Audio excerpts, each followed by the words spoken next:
Hey, it's David Bain with Bain Residential and Keller Williams. Here today with Clint Rosenthal with Cain and Skarnulis. He's a longtime friend of mine. He's also happens to be my attorney when it comes to real estate matters, and my referral to all my investor clients and residential clients when they have an issue with anything related to their property, or if we want to review or create a special document concerning a transaction. So I've invited him here. Clint, thanks for joining us. I know you're taking time out of your busy day. Yeah. How are you today? I'm doing great. I'm doing great. Thanks for having me. Yeah, absolutely. So Clint, how long have you and your firm been practicing real estate law or dealing with real estate clients?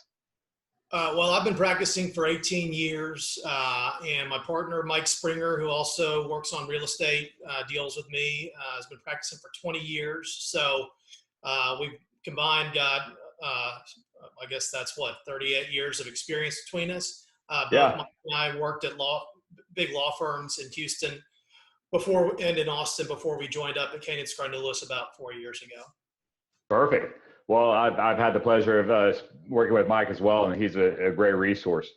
Do you all specialize in any areas in particular when it comes to real estate? Well, I mean, I think we have more of a general real estate practice. So, I mean, we help on the front end of a deal, of a lease or a sale transaction, or if something goes bad during or after a deal, we can also handle the dispute side of it. Anywhere from just working it out informally, which is obviously what most people prefer. But if it comes to litigation, we can handle that part too. We represent the gamut. We represent landlords, tenants, buyers, sellers, developers. So we've seen about all there is to see in these deals. Yeah. So to that point, representing all sides of it in different transactions, I guess that gives you a distinct advantage because you know exactly from a tenant representation with a landlord might be strategizing or positioning himself and vice versa. Yeah. I mean, it helps to know, what all sides are wanting in a deal. Right. And you kind of see, you see repeating patterns of what either side wants or doesn't want, in a lease or a sale transaction. Sure. Is there any issue in particular that you find that you all work on the most or that comes up often? Well, honestly, it just depends on the market, right? So of course, right now with coronavirus and all the craziness that's creating, we're seeing a lot of landlord-tenant issues with, tenants either defaulting on leases or trying to work out deferrals of payments, or just renegotiating their entire lease where, it might work in a new rent-free period for, an extension for a longer term of the lease. Also seeing a lot of buyers wanting to retrade deals or back out. So I've had, probably in the last week or so, I've probably had 7 or 8 new calls from either existing clients or new clients on new deals where, buyers are refusing to close or are basically, we can talk more about this in a minute, but, nitpicking the deal to go through and see, whether the seller has complied with every, basically dotted every I and crossed every T. And there have been a couple of situations where, they've actually found stuff that may let them wiggle out of a deal. So, just kind of emphasizes how important it is for everybody to understand what they're getting into and whether they've, checked all the boxes before closing. Right. One of the things I always stress to my clients is the timelines and making sure that we deliver everything in a timely manner. Yeah. And then also for my buyers, are you going to be in okay shape if if something wild happens and you need to go 3 or 4 months without income? So it's interesting to hear that we're seeing that pop up already with coronavirus. I've got clients still actively out there hustling, looking to find a place. Yeah, well, I guess we see all sides of it. Yeah, sorry, I didn't mean to talk over you, but I do think it's going to create some opportunity in the market because there are a lot of sellers that had a deal they thought was going to close and they find themselves having to remarket property. So I think I think that creates opportunities for the right kind of buyers. Yeah. Sure. There's definitely people ready to look for opportunities. We're seeing a lot of times if the home's priced properly and in a good spot and all that, putting it back on the market usually it still doesn't take a whole lot of time to find another buyer for it. But that is definitely on top of mind for everybody and my clients. Yeah. What's most likely, what do you see often that gets a seller in trouble legally, like from a contract perspective? We just touched on a little bit, but what are some of the items? Yeah. Well, I mean, as the deal is progressing, it's usually a failure to deliver items that are required by the contract. So when you talk about, like, I had a recent deal where we had a seller that was late on delivering some title documents, easements and restrictions that were required by the contract. And, even though it was just a couple of days late and probably, frankly, there weren't any issues with title, it allowed the buyer to wiggle out. So, so really I would say just making sure that, they understand what their obligations are under the contract, when they need to deliver things, and, frankly, when the seller's, earnest money goes hard, all that kind of stuff is really going to impact whether the deal gets done and, whether the buyer finds themselves in a pickle. And the other thing I think that we see a lot of on the buyer end or usually on the seller end after a deal is closed, is the seller failing to make proper disclosures. Yes. Regarding the property. Now, for residential property, it's helpful because the TREC form is pretty specific about what does and doesn't need to be disclosed. But that's the kind of thing that'll get a deal unwound really quickly, or get a seller sued. Yeah. It's interesting to note about the title. Like, even though the title policy and the items within it, are coming from the title policy, ultimately it's the responsibility of the seller and the seller's agent to track those items and to push to make sure that they are delivered on time. There's not an out to go back and say, well, the title company was supposed to do that. It's still ultimately up to the seller, right? Yeah, well, I mean, certainly the title company does bear some responsibility if they're undertaking to do that, but again, you don't want to find yourself in that position, right? You want to make sure that as the buyer, you're on top of it, and that you're just monitoring what the title company is doing. Normally it's not an issue, but you don't want to just delegate all that responsibility to the title company and find yourself having to look to them once you've lost the deal. It's just not a good position to be in, Yeah, we always make sure we've got a checklist. We're keeping in touch with them on timelines and everything else. Good. And we spoke a little bit about the buyers, but what's going to get a buyer in trouble in terms of, from the seller perspective, for them to say, to force the buyer to complete the transaction? Have you seen that? Yeah, I mean, buyers also have deadlines under contracts. And so I think they need to, a buyer needs to make sure that on their end, they're doing what they need to do to adhere to the important deadlines in a contract and to deliver what they need to deliver. And also just understanding, look, you've put up earnest money. At some point, that earnest money is going to go hard, and there are going to be a lot fewer reasons that you're able to get your earnest money back if you back out of a contract, right?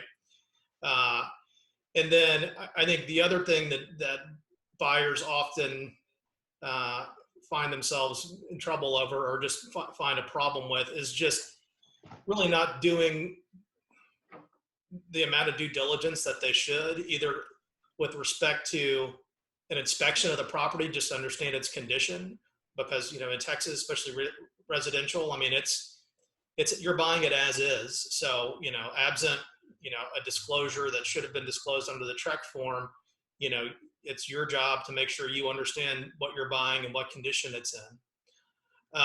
And then also just failure to review and understand recorded documents in the chain of title to know, whether there's, an easement or something that's going to prohibit them from doing what they want to do with the property, or that's going to just cause a problem with title down the line, like a lien or something like that can come back and haunt them. Yeah. I've worked with investors before that are trying to sell properties that they purchased to flip or remodel or simply just lived in, and we're trying to sell. And when they purchased the property, and these weren't with my clients then, but they didn't realize that they had an easement running. I actually had one with an easement running through the house that wasn't removed when it should have been. But by not doing their due diligence, they've expected to be able to build an ADU or something in back, but realized that despite it being an SF3, it's still not going to be allowed because of the neighborhood planning and regs and all that good stuff. So due diligence is definitely very important. You had mentioned the title policy a bit, and I know I get a lot of questions about it, and I'm sure you do as well. But I'd love to hear, what's your explanation to your clients about what the title policy is, why it's important, and the urgency behind it. Well, I mean, a title policy is insurance, right? It's insurance for the buyer that you pay for all at once at the time of purchase. That ensures that the buyer has good title to the property. So basically, it ensures that you're getting the property without any liens or restrictions on it that aren't disclosed in your title commitment. So what happens before a deal closes, the title company, which will usually act as the escrow agent, will hold the money and will do a title search. They'll send the buyer and the seller, but the buyer is the one that really needs to pay attention to it. What's called a title commitment, and it basically says, before we close this insurance policy and write this policy of insurance, here's what we're insuring. And the main thing that a buyer will want to look at, and the buyer's agent, is Schedule B on the title commitment, which lists, here's all the issues with title that are excluded from coverage under this title policy. So that'll be, like you mentioned, the easement that your client had. If that easement showed up on the title policy and your client didn't catch it, well, they can't go file a claim on their title insurance and say, hey, title company, you need to make me whole for the fact that I thought I bought a property without an easement running through the middle of it, and there was, and so now I'm limited on what I can do with the property.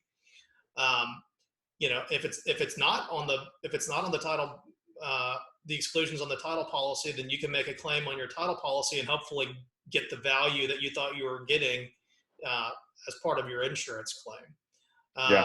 So and the title companies generally help. They do the due diligence. They are a big part of the due diligence. So I'm sure you've got good relationships with title companies here in town that you trust to do it. But again, it's always good to really understand what it says, and that's where lawyers can help walk them through it. Either a title commitment, the exception documents, the actual recorded documents, and the survey. So, the buyer really understands exactly what they're buying in terms of title. Right. Yeah, it's important. It's so important, relationships in this industry. And I do a lot of work with investors, and we run a lot of our quick and fast due diligence through Rise Title. And then if there's still items, I know that I picked up the phone a couple times and called you and needed some quick information. Yeah. So having for investors in particular that are moving really quickly, it's always important to have reliable resources at your disposal. So and I will also say it varies depending on the type of deal, right? If an investor is buying foreclosures, right? They're usually, but they're taking the risk that, just because the price is going to be lower because it's distressed, they may be willing to take a little bit more risk about title and the condition of the property just because they're getting a deal on it. But so, it can vary a little bit, but in a standard deal where you're financing it, and if you're financing it, your lender, especially committed financing, your lender is going to require you to have a title policy, right? Yeah. Your lender's not going to lend money on something that there may be a problem with. No. Right. And I've had lenders raise the red flag on something, but I also stress to my clients that to not rely on that happening. Like we do our own due diligence, make sure that they're comfortable with anything that comes up on the exceptions as well. And ultimately before the lender gets their review complete.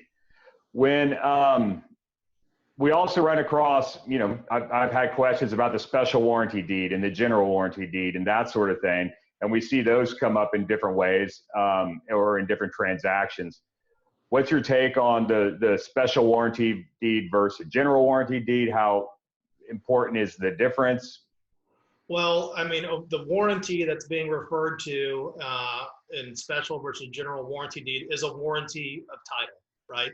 So in the deed that's conveying title from the seller to the buyer, a general warranty deed will contain broader warranties in favor of the buyer than a special warranty deed. So, generally when you're negotiating, a seller will want to provide a special warranty deed because it's just narrower in terms of what they're warranting and what a buyer can come back against them for. And a buyer should prefer a general warranty deed.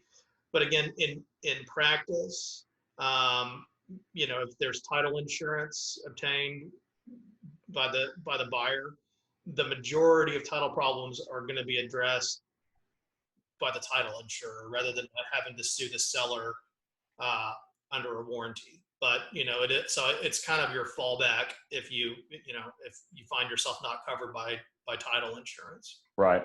Yeah. Yes, I have a lot of questions around that from my clients. So it's good to hear your take on it, and be able to share with them as well. Yeah. So how important is it to have everything in writing? I know that I negotiate a lot of deals, and they're like, "Well, hey, let's throw in the patio furniture, this or that," and I have it written up, I get it over to them. And a lot of times my client, I don't want to sign something else. I don't want to mess with that. Or the other side will be like, look, we don't want to, this is a handshake deal. Then I've had it where we get to have that discussion afterwards when one side disagrees at the closing table. But how important is it to have it all written? Yeah, I mean, if I could turn on a neon sign behind me and have it blinking, it would say "get it in writing." It's absolutely essential. Under Texas law, contracts for the sale of real estate and for leases longer than a year, it's called the statute of frauds. But those have to be in writing to be enforceable. And there are some exceptions to it, but you don't want to have to find yourself arguing an exception, right?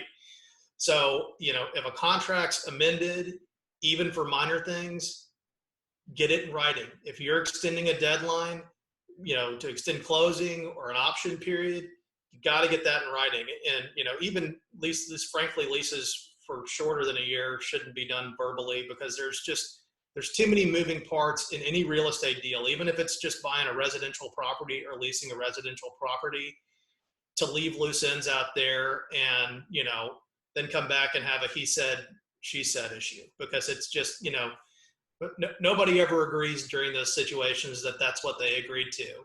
And, if you have a writing, it makes things a heck of a lot easier. And if you have to go to court, especially, you can get things resolved in a summary fashion as opposed to having to go have a trial because you've got conflicting facts on, what the buyer and seller or landlord and tenant say happened.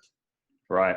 So an extra few minutes of work on the front end can save a ton of time and money and headaches on the back end. And yes, absolutely. Keep a deal from falling apart or finding yourself out of a lease or something like that. And I imagine with, as you were noting earlier, the extensions are around leases currently and similar stuff with COVID-19, that's especially important. Oh yeah. I mean, because now, especially when people are trying to back out of deals, and when they're claiming, various circumstances or somebody said this, somebody said that, if you've got a written contract, it doesn't really matter what people are saying outside the four corners of that contract. So if you want something that's enforceable, it needs to be in black and white in a contract. Yeah, I absolutely agree. Um, I've got a lot of clients that come to me and want to buy property in an LLC versus their name. Yeah.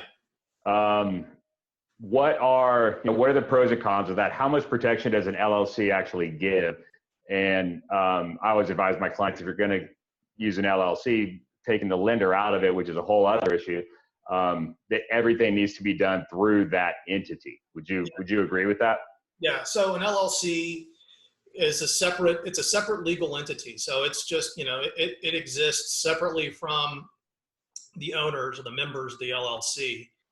And it does provide some liability protection, especially in terms of tort liability. If something happens on one of your properties where someone gets hurt, the LLC would be the entity, the owner entity that would have a claim against it, and it would shield the members, either the single member or the investor members from personal liability where their personal assets wouldn't be at stake. That said, they have to treat the LLC like a separate entity in order to maintain that protection. So you can't commingle personal assets with LLC assets. You've got to follow all the formalities in terms of, keeping minutes, corporate minutes, and paying, and also just keeping the LLC in good standing. So just, maintenance with the state, making sure you're filing all your yearly filings on time, paying your taxes if any taxes are due, that kind of thing. But I mean, I think an LLC is a good, a good way to shield yourself from personal liability.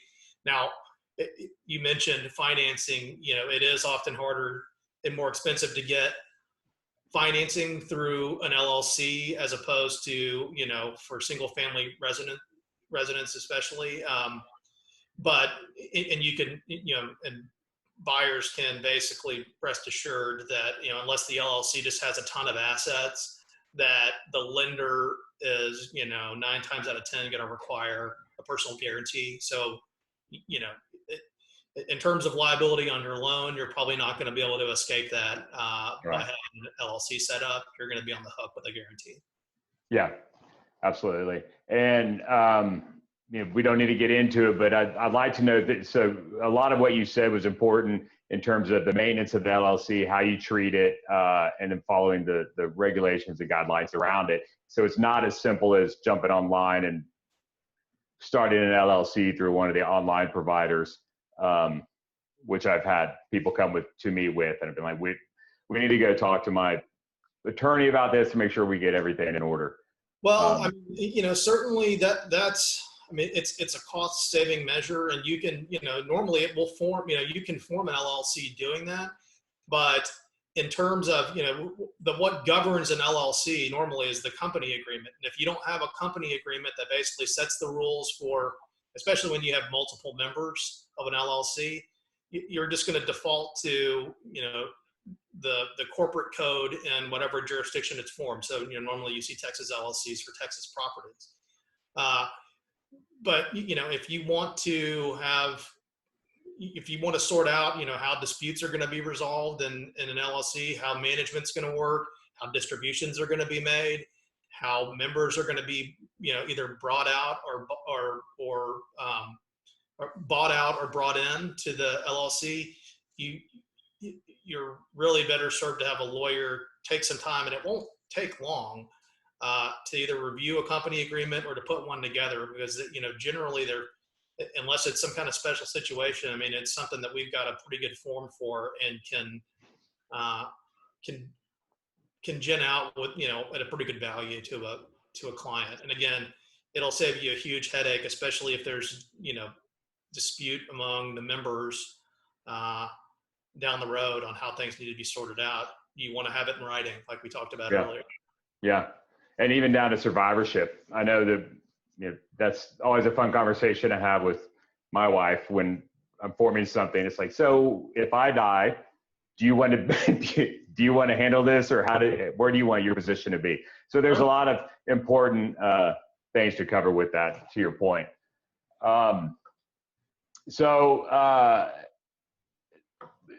Back to a little bit to the leasing and tenants and landlords and stuff. when a tenant is in a property and damages the property beyond normal wear and tear, in Texas, like how much recourse, or what's the recourse for a landlord in a situation like that? Generally speaking, of course. Well, I mean, it depends on what the lease says in large part, right? But most leases provide that if the tenant damages the property beyond reasonable wear and tear of just kind of what happens when you live in a place, and doesn't pay rent or something like that, the landlord can keep the security deposit.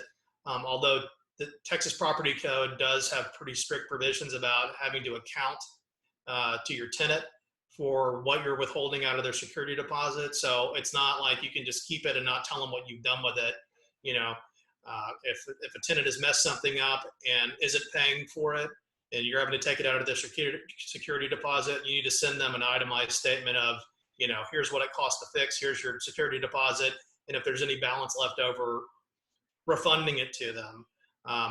Beyond the security deposit, you can sue your tenant for damages, but a lot of times that's you're kind of throwing good money after that if you're trying to do that, unless your tenant is solvent and has assets that can pay it. But if you're just if you're leasing out a residential house to a middle class family or something like that, there probably not a pile of money there left.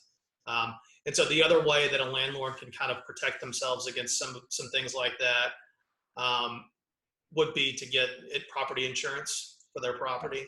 And if some damage occurs there, if a tenant damages it, there could be some coverage. I mean, again, it's going to depend on what your policy says. So lawyers are always hedging on what the contract says, but there could be coverage there. So that's another avenue to help landlords protect their property from damage, rental property from damage.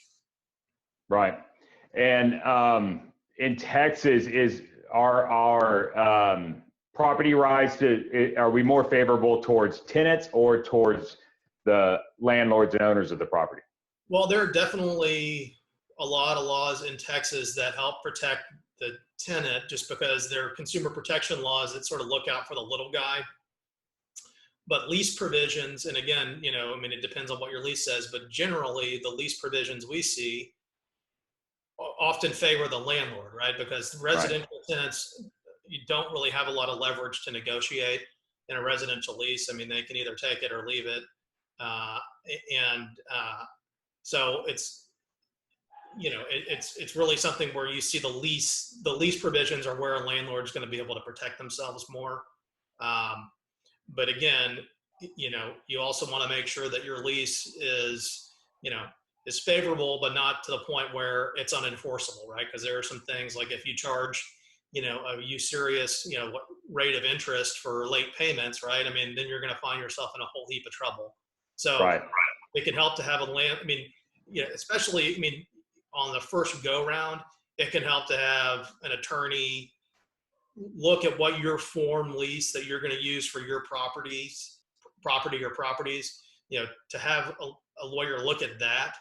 So, you may not have to do it on every one, but, if you're going to use a form, it's worth, the hour or two that it takes a lawyer to look through it or to draft it for you, just to make sure that you've built in as much protection as you can without making it illegal. Which is always important.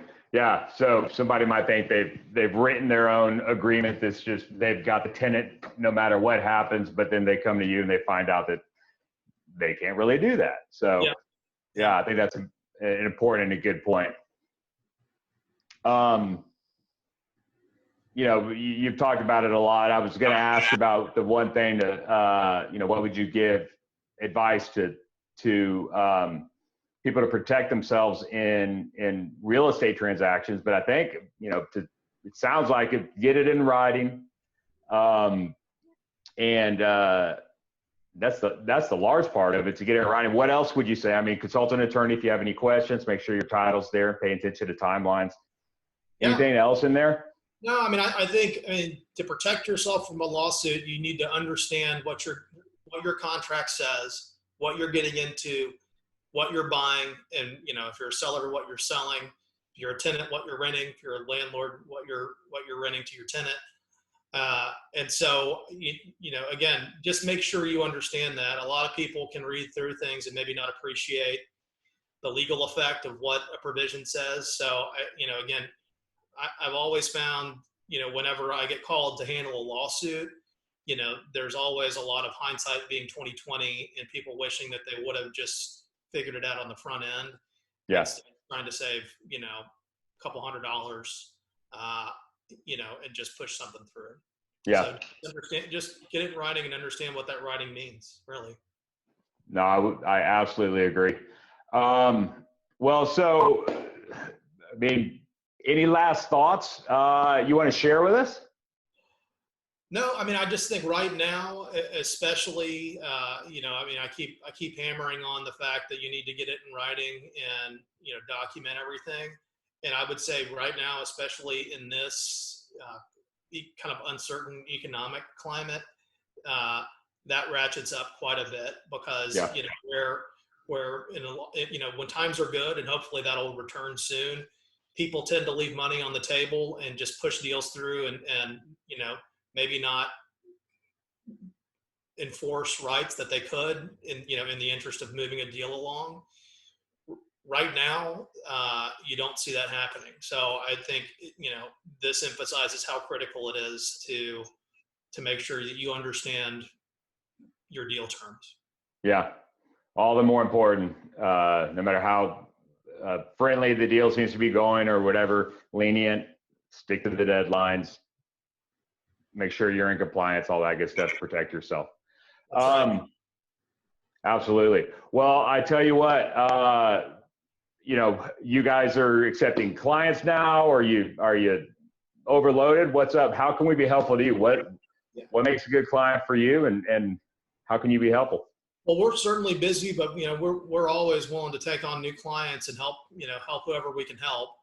I think what makes a good client for us is somebody that's willing to listen to their lawyer and to take advice. And because you can lead a horse to water, but you can't make him drink. So I think if you are consulting a lawyer, understand that they owe a fiduciary duty to you to tell you the good, the bad, and the ugly. So just make sure that you listen to them, and you don't have to take our advice, but we're going to give it to you one way or the other. That's great. Well, Clint, thank you so much. You're one of my longest and dearest friends, favorite people in the world. I appreciate you taking the time today, sharing your thoughts with everybody. I know you got a lot of work to do, so we're going to let you get back to it. Stay safe, and we'll talk soon. You too, man. Looking forward to seeing you in person soon. Yeah, likewise. Thanks. Take care, buddy. All right.